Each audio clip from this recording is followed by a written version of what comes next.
దేశవ్యాప్తంగా మహాశివరాత్రి ఉత్సవాలు ఎంతో వైభవంగా నిర్వహించబడుతుండగా ప్రముఖ శివాలయాలన్నీ భక్తులతో కిటకిటలాడుతున్నాయి. తెల్లవారుజాము నుండి భక్తులు గోదావరి తీరంలో స్నానాలు ఆచరించి ఆ శివుణ్ణి దర్శించుకొని ప్రత్యేక పూజలు నిర్వహిస్తుండగా కాకినాడ పట్టణం రామారావుపేటలో ఉన్న ఆదిగురు యోగి పీఠానికి చెందిన యోగా గురువు సద్గురు సచ్చిదానంద యోగి యోగాలో చెప్పబడిన నౌలిక్రియ అనే భంగిమ ద్వారా తన పొట్ట కండరాలను శివలింగం ఆకృతిలో ఏర్పరిచి తన భక్తి భావాన్ని చాటుకున్నారు. హర హర మహదేవ శంభో శంకర అంటూ భక్తులు చేసే శివనామ స్మరణతో ఆలయాలన్నీ మారుమోగుతున్నాయి. తెల్లవారుజాము నుండి భక్తులు గోదావరి తీరంలో స్నానాలు ఆచరించి శివదర్శనం చేసుకొని ప్రత్యేక పూజలు నిర్వహిస్తూ ఉండగా రామారావుపేటలో ఉన్న ఆదిగురు యోగపీఠానికి చెందిన యోగా గురువు సద్గురు సచ్చిదానంద యోగి యోగాలో చెప్పబడిన నౌలిక్రియ అనే భంగిమ ద్వారా తన పొట్ట కండరాలను శివలింగం ఆకృతిలో ఏర్పరిచి తన భక్తిభావాన్ని చాటుకున్నారు. ఈ ప్రక్రియ చూపరులను ఆకట్టుకున్నది. ఈ సందర్భంగా యోగా గురువు సద్గురు సచ్చిదానంద యోగి D5కు ఇచ్చిన ప్రత్యేక ఇంటర్వ్యూలో మాట్లాడుతూ,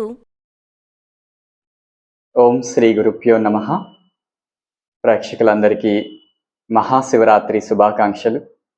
ఈ పవిత్రమైన మహాశివరాత్రి పర్వదినాన ముఖ్యంగా మన భారతీయ సంస్కృతి యోగాలో చెప్పబడినటువంటి నౌలి అనే ప్రక్రియ ద్వారా ఆ పరమేశ్వరుడు యొక్క లింగ స్వరూపాన్ని పొత్తి కడుపు కండరాలపై చూపించడం జరిగింది. ముఖ్యంగా యోగాలో 6 రకాలైనటువంటి శరీరాన్ని శుభ్రపరిచేటువంటి ప్రక్రియలు, వీటిని 6 క్లెన్సింగ్ టెక్నిక్స్, సట్క్రియలు అని పిలుస్తారు. ఇందులో చాలా ముఖ్యమైనది నౌలి క్రియ. ఇందులో పొత్తి కడుపులో ఉండేటువంటి చిన్న ప్రేగుల్ని పెద్ద ప్రేగుల్ని ఒకే లైన్లోకి తీసుకొస్తూ మనం చేసేటువంటి ఈ భంగిమని మధ్యమ నౌలి అంటారు. ఈ మధ్యమ నౌలిలో ఆ పరమేశ్వరుడు యొక్క లింగ స్వరూపాన్ని చూపిస్తూ ఈ మహాశివరాత్రి పర్వదినాన ఆ ఒక్క పరమేశ్వరుడిపై భక్తిని చూపించడం జరిగింది. సో మనం ఆ శివుణ్ణి ఆది యోగి అని పిలుస్తారు. యోగ శాస్త్రం అనేది ఆ ఒక్క శివుడి నుండి ఆవిర్భవించింది అని మన శాస్త్రాలు చెప్తున్నాయి.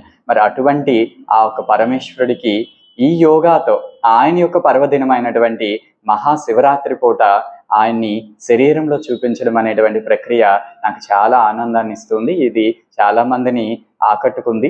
సో కాబట్టి మీ అందరికీ కూడా ఆ పరమేశ్వరుడు యొక్క ఆశీస్సులు మీ అందరిపై ఉండాలని మరొకసారి మీ అందరికీ ఈ యొక్క శివరాత్రి శుభాకాంక్షలు. జై గురుదేవ్.